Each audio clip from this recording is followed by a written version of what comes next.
Mm-hmm. Mm-hmm.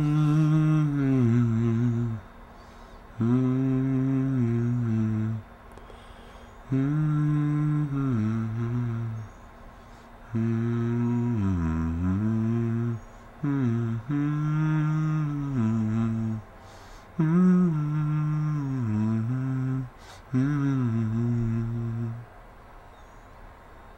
I don't know if I borrowed that melody or if I made it up.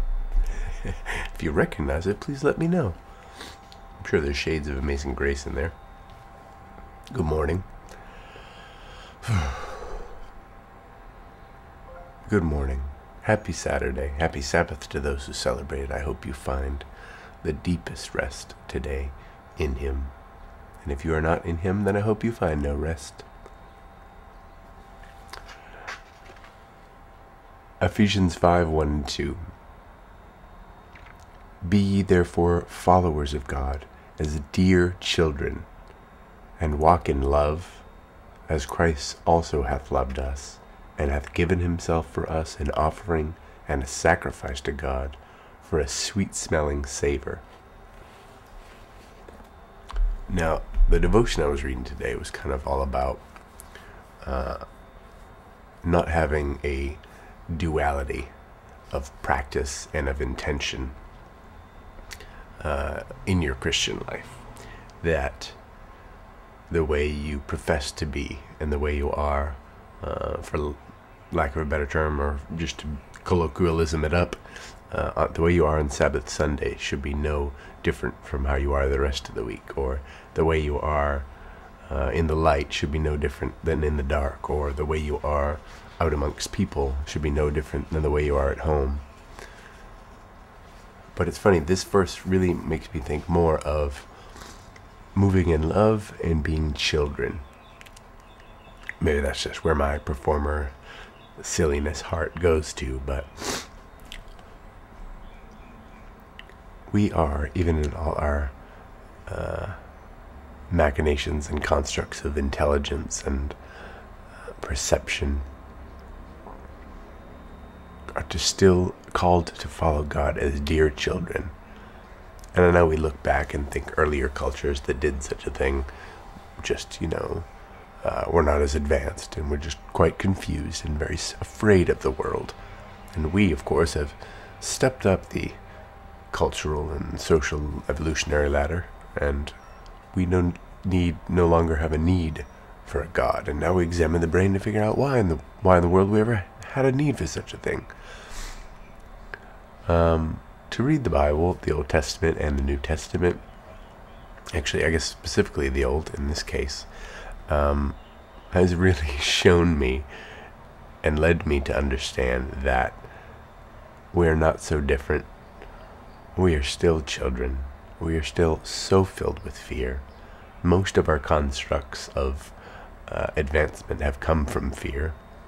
We've made so many little tiny improvements until it's been quite a vast improvement on science, medical sciences, and all of that comes from fear of death.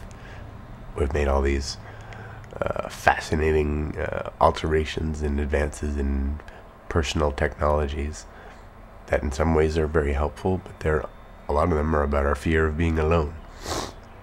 Fear is still all around us. We are still as frightened as little children. But our foundational need is to be loved. We might have a billion different interests, but you stick a bunch of people in a room and put on "Love is all we need."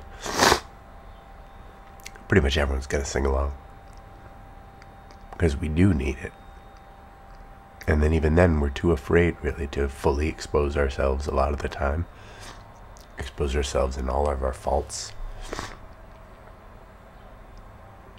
And so we seek love from places that will not demand much from us.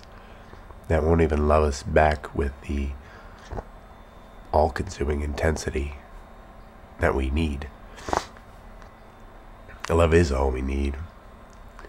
It's all we need to live in.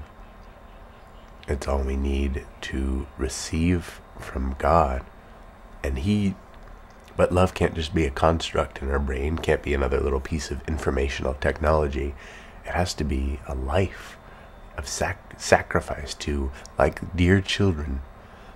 Except children are usually kind of nasty little ragamuffins, so let us grow up beyond that at this point, hopefully. Let us draw what was good about being children, which is can be that simplicity and that knowing you need some help. Not only do we need help many various and sundry times throughout our life, but we need help. We need assistance. We are created to be assisting and to be assisted. And even in that assistance and assistance by, either way, that assistance continuum, we were designed to be fueled by God.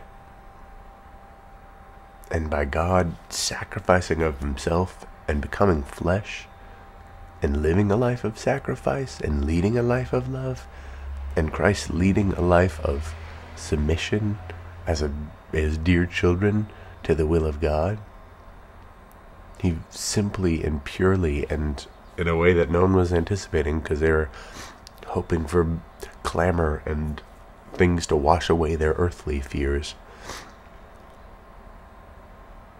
Indeed, Christ said, surrender to the love of the Father. Turn from your fears. Turn from the things that are causing you fear. And just let them go. They don't need to be conquered.